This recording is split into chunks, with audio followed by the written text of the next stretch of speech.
من الشیطان اللعین الرجیم بسم اللہ الرحمن الرحیم الحمد للہ رب العالمین والصلاة والسلام علی اشرف الانبیاء والمرسلین وخاتم النبیین بالقاسم محمد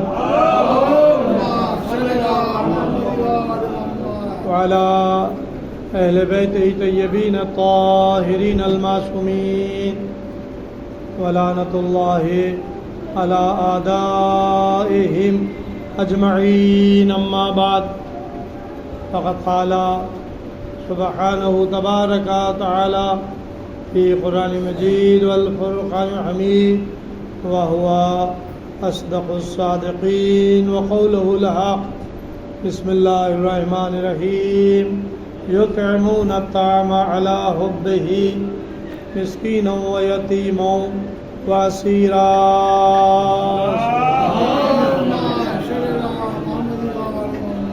بھائی ابھی پیچھے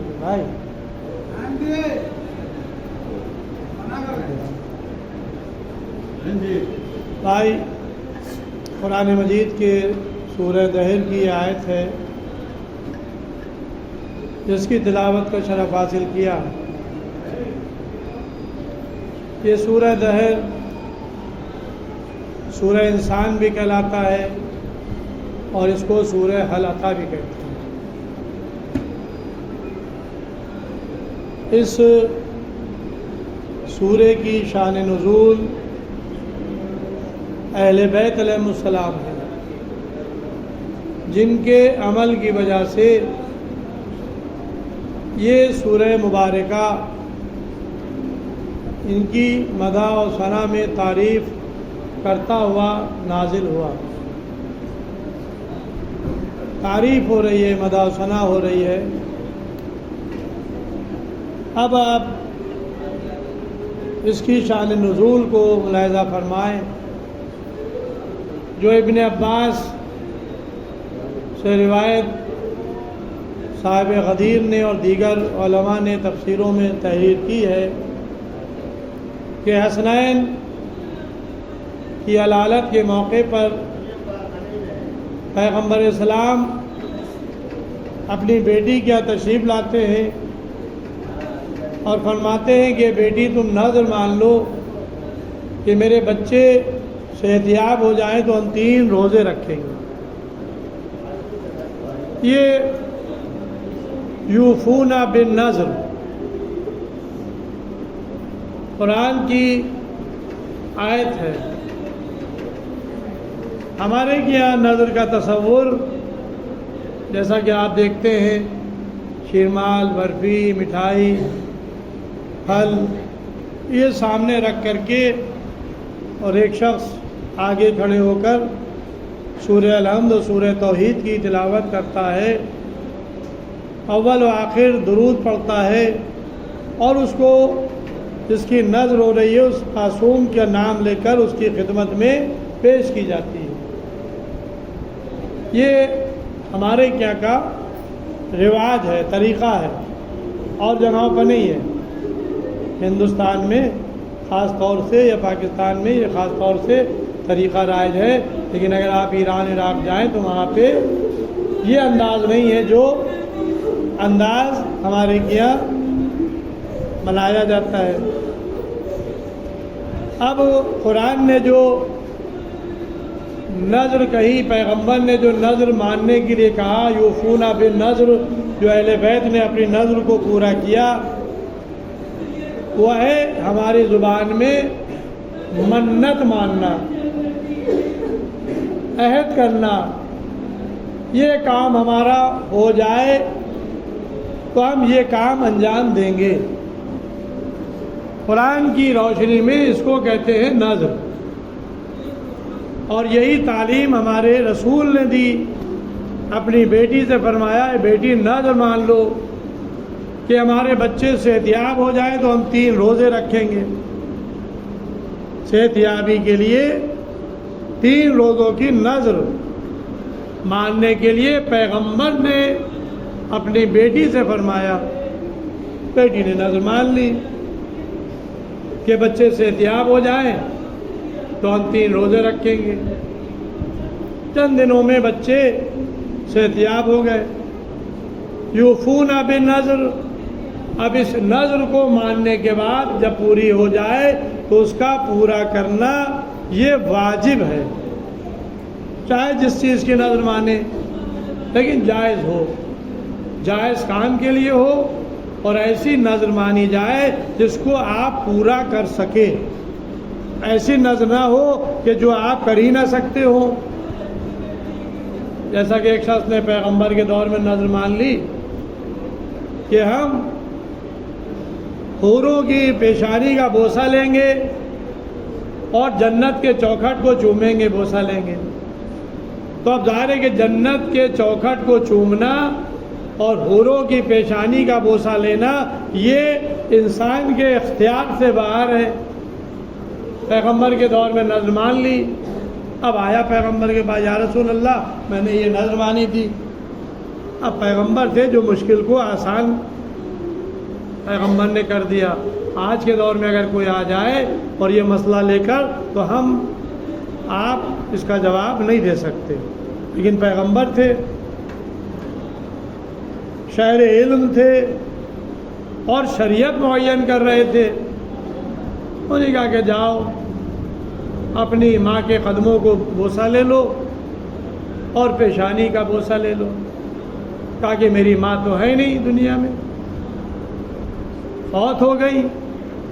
کہا کہ اچھا، ان کی قبر پر چلے جاؤ اور جا کر قیدی کی طرح بوسہ لے لینا اور رانے کی طرف بوسہ، تمہاری نظر پوری ہو جائے گی۔ کہا کہ مجھے معلوم نہیں کہ ان کی قبر ہے کہاں۔ اب دیکھیں آپ، ایک سوال میں دوسرا سوال پیدا ہوتا چلا جائے، ہمیں تو معلوم نہیں کہ ان کی قبر ہے کہاں۔ کہا کہ جاؤ ایک نشان قبر کا بنا لو اور قبر کا نشان بنا کر پیشانی سرانے کی طرف، قیدی کی طرف بوسہ لے لو، سرانے کی طرف بوسہ لے لو، تمہاری نظر پوری ہو جائے گی کہ ہم جنت کے چوکھٹ کو چومیں گے اور کا پیشانی کو بوسہ لیں گے۔ تو ایسی نظر مانی جائے اور ایسی چیز کی نظر مانی جائے کہ جو جائز ہو، جس کو آپ بآسانی انجام دے سکتے ہوں۔ صلوات محمد والے محمد۔ تو بہرحال پیغمبر نے اپنی بیٹی کو تعلیم فرمایا، بیٹی نے نظر مان لی کہ ہمارے بچے صحتیاب ہو جائیں تو ہم 3 روزے رکھیں گے۔ بچے صحتیاب ہوئے، اب ایفائے نظر کو پورا کرنا یہ واجب۔ روزہ رکھا، مولا علی نے بھی نظر مانی تھی، انہوں نے بھی روزہ رکھا، فاطمہ زہرا صلوات اللہ نے بھی روزہ رکھا، بچے جو ابھی صحتیاب ہوئے تھے انہوں نے بھی روزے رکھے، گھر کی کنیز فضہ نے بھی روزہ رکھا۔ پہلا دن ہوا، روزے سے ہے، افطار کا اہتمام کیا ہوا؟ شمون یہودی کیسے مولا علی جو لے کر آئے، اس کے عوض میں کچھ اون لے کے آئے تاکہ اون کاٹ کر جو کی مزدوری حاصل کریں۔ فاطمہ زہرا نے اس کے 3 حصے کیے، اون کا ایک حصہ کاٹا، ایک جو کا حصہ 3 حصوں میں سے پیسا چکی میں، جب آٹا بن گیا تو اس کی 5 روٹیاں تیار کی۔ وقت افطار آیا،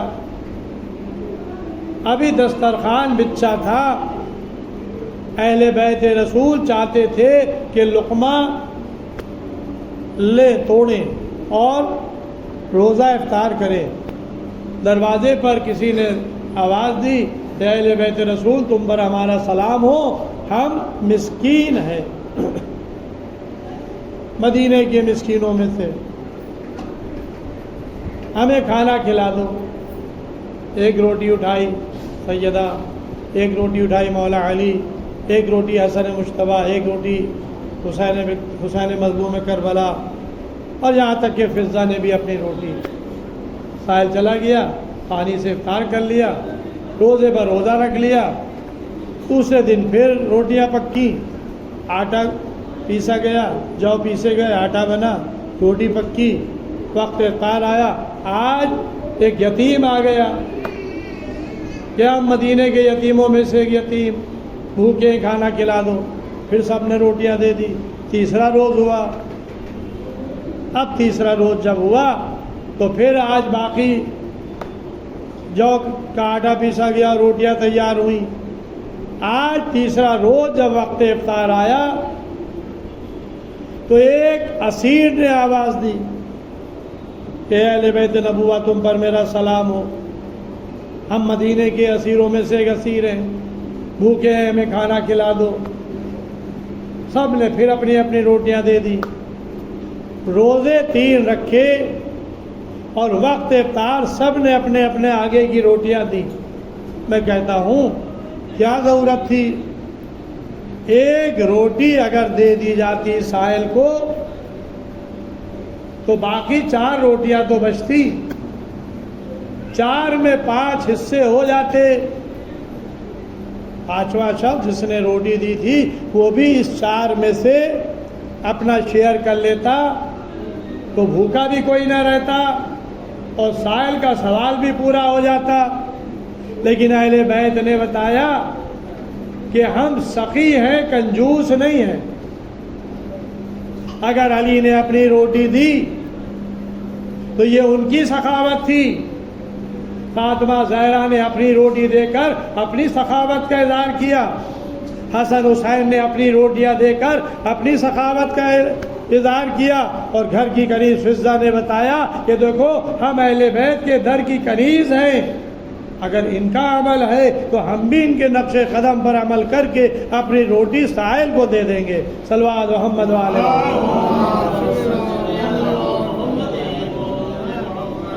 روٹیاں سائل کو دے دی گئیں، پانی سے افطار کر لیا گیا، افطار روزے پر روزہ رکھ لیا گیا۔ اب یہ تیسرا دن جو اہل بیت پر گزرا بڑا سخت۔ حسنین علیہ السلام جب آئے ہیں پیغمبر کی خدمت میں تو کانپ رہے تھے ذوق کی وجہ سے، ہاتھ پکڑا حسنین کا، گھر میں آئے، دیکھا بیٹی محراب عبادت میں کھڑی ہے، پیٹ سے مل گیا۔ جب یہ حالت دیکھی بارگاہ الہی میں دعا کی، پروردگار کیا میرے اہل بیت بھوک سے ہلاک ہو جائیں گے؟ بس ابھی یہ دعا کر ہی رہے تھے کہ جبرائیل امین چلے اور سورہ دہر 30 آیتوں والا سورہ لے کر نازل ہوئے، جس میں اللہ نے اہل بیت کی مدح و ثنا کی ہے، ان کے کردار کو پیش کیا دنیا کے سامنے، اور جزا کیا دی؟ بما صبروا جنتا وحریرا، ہم نے تمہیں اس صبر کے عوض میں، روزے رکھنے کے عوض میں جو جزا دی ہے وہ جزا جنت دی ہے اور حریر دیا ہے۔ بما صبروا جنتا وحریرا، یہ ہے اللہ کی طرف سے اہل بیت کے عمل کی جزا۔ اب یہاں پر 2 چیزیں عرض کروں گا مجلس تمام۔ پہلی چیز یہ کہ ہر عمل میں پیغمبر اسلام خود شامل ہوتے تھے۔ آئے تطہیر نازل ہونے کا مسئلہ آیا، سب سے پہلے رسول خدا آئے۔ مباہلہ کا مسئلہ آیا، آگے آگے رسول خدا ہیں۔ جہاں ایک آیت نازل ہونا ہے وہاں رسول خدا ہیں، چاہے وہ آئے مباہلہ ہو چاہے آئے تطہیر ہو، لیکن یہاں تو پورا سورہ نازل ہونے کا معاملہ ہے، لیکن رسول خدا اس عمل میں شریک نظر نہیں آتے۔ پیغمبر نے نہ نظر مانی اور نہ حفاظ نظر کی، روزہ رکھا، صرف بیٹی سے کہہ دیا۔ عجب نہیں رسول جواب دے کہ اگر میں اس عمل میں شامل ہو جاتا تو لوگ یہ کہتے کہ پیغمبر کی وجہ سے سورہ دہر نازل ہوا، پیغمبر نے اپنے کو علیحدہ کر لیا، اور بتا دیا کہ دیکھو جب تک ہم شریک ہوتے تھے ایک آیت نازل ہوتی تھی، جب ہم نے اپنے کو الگ کر لیا تو ایک آیت نہیں پورا سورہ نازل ہو رہا ہے اور 30 آیتیں نازل ہو رہی ہیں۔ صلوات محمد والے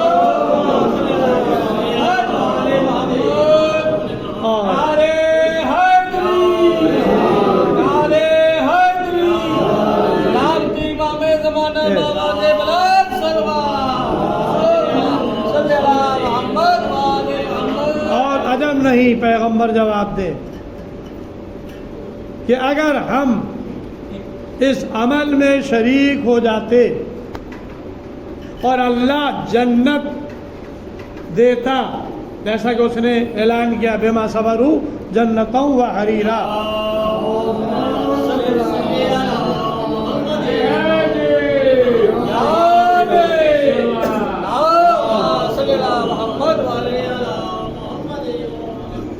تو جنت مسلمان یہ کہتے ہیں کہ رسول کی ملکیت ہے، اللہ نے جنت عطا کی ہے، رسول کی ملکیت ہے، لہذا جو لا الہ الا اللہ محمد رسول اللہ کہے گا جنت میں جائے گا۔ پیغمبر نے کہا کہ دیکھو ہم اپنے کو یہاں سے الگ کیے لے رہے ہیں، اب اللہ جو جنت عطا کرے گا وہ جو عمل انجام دے رہا ہے اس کے عوض میں دے گا، ہم اس عمل میں شریک ہی نہیں ہیں، تب یہ جنت ہماری ملکیت نہیں ہے، یہ اہل بیت کی ملکیت ہے۔ جو اہل بیت کو مانے گا وہ جنت میں جائے گا، جو اہل بیت کو چھوڑ دے گا وہ جنت کا مستحق نہیں ہوگا۔ صلوات محمد۔ بس عزیزو، یہ ہے پیغمبر کی دور اندیشی، اہل بیت کو اللہ نے ان کے عمل کے عوض میں جنت عطا کی۔ اب آپ یہ دیکھیں کہ ہم آپ یہ کہتے ہیں کہ ارے ہمارا عمل کہاں اور اہل بیت کا عمل کہاں، وہ اہل بیت ہیں، ان کی عظمت بہت بلند ہے، ہم ایسا کہاں عمل کر سکتے ہیں؟ لیکن اس واقعے نے بتایا کہ نہیں ایسا نہیں ہے، اہل بیت کا عمل یہ تمہارے لیے نمونے عمل ہے، تم ان کے عمل کو دیکھتے جاؤ، ان کے نقش قدم پر چلتے جاؤ۔ اور تم نے دیکھا نہیں کہ اس واقعے میں اگر جناب سیدہ ہیں، علی مرتضیٰ ہیں، حسن مجتبیٰ ہیں، حسین مظلوم کربلا ہیں، تو ان کے ساتھ ان کے گھر کی کنیز فضہ بھی ہیں، فضہ نے بھی عمل کیا، فضہ نے بھی روزے رکھے، فضہ نے بھی اپنی روٹیاں سائل کو دی، بتا دیا کہ اے کنیز اہل بیت ان کے نقش قدم پر چلتے ہیں تو اللہ ان کے احسان کو فراموش نہیں کرتا۔ اگر اہل بیت کو جنت و حریر عطا کی جا رہی ہے تو اس جنت کا ذکر جہاں سورہ دہر میں کیا جا رہا ہے، میں پوری ذمہ داری سے عرض کر رہا ہوں، بظاہر سورہ دہر میں کسی پنجتن پاک یا مولا علی جناب فاطمہ زہرا حسنین علیہ السلام کے نام کہیں پہ نہیں آئے ہیں پورے سورہ دہر میں، لیکن جناب فضہ کنیز کا نام استعارتاً 3 مرتبہ استعمال ہوا۔ آپ سورہ دہر اٹھا کر دیکھ لیں، فضہ کے معنی چاندی کے، جنت میں چاندی کے برتن ہوں گے، تو اب جنت کے برتنوں کا ذکر ہو رہا ہے تو چاندی کا ذکر ہو رہا ہے، تو جب چاندی کا ذکر ہو رہا ہے تو اب نام فضہ آ رہا ہے، 3 جگہ پر آیا ہے۔ گویا بتا دیا کہ کسی کا نام آئے یا نہ آئے لیکن گھر کی کنیز فضہ کا نام جنت کے معاملات میں، جنت کے ذکر میں ضرور آئے گا۔ صلوات محمد والے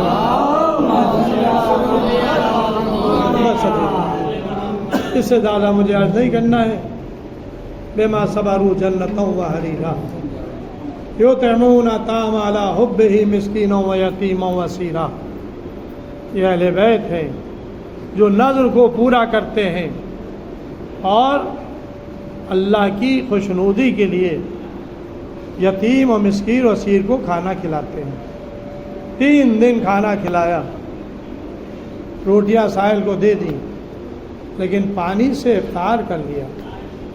میں آواز دوں گا کہ حسن حسین کم سن تھے، علی و فاطمہ بڑے تھے، لیکن ان بچوں نے اپنے ماں باپ کا ساتھ دے کر بتا دیا، دیکھو ہم بچپنے سے بھوکے پیاسے رہنے کی اپنی عادت ڈال رہے ہیں، ایک وقت آئے گا کہ جب ہم پر پانی بند کر دیا جائے گا، ہم پر کھانا بند کر دیا جائے گا۔ ارے ہم پر ہی نہیں، ہمارے چھوٹے چھوٹے بچے بھی پیاسے ہوں گے، اعلیٰ تش کی صدائیں بلند کر رہے ہوں گے۔ کربلا کے میدان میں حسین کے ساتھ حسین کے چھوٹے چھوٹے بچے، بوڑھے جوان، عورتیں سب بھوکے بھی تھے، پیاسے بھی تھے۔